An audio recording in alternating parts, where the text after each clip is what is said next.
The power duo inside Mark Zuckerberg's relationship with Sheryl Sandberg. For Zuckerberg, the appearance marked his first time testifying before Congress, a forum that had.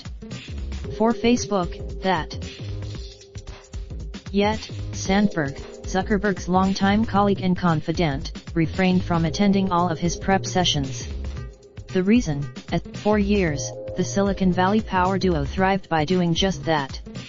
Zuckerberg focused. The divide and conquer strategy proved successful.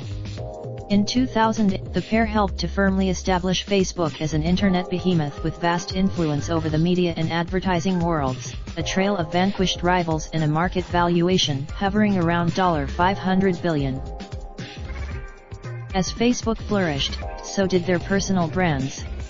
At various points, the pair were so close that Zuckerberg took a lead role in planning the funeral for Sandberg's husband, the former CEO of SurveyMonkey. The Facebook founder, Mark. But these two executives, who more than anyone else are the faces of Facebook, have been put to the ultimate test since the 2016 presidential election. The company has been, as Zuckerberg admitted on a conference call with analysts in January, The damning report led to renewed speculation about whether changes might finally come to Facebook's leadership. Some investors, the steady drip of scandals also damaged Sandberg's brand, Inside and Facebook. Multiple said Sandberg, who was interviewed for the documentary before the Times investigation, told CNN Business that she's made safety and security efforts weave.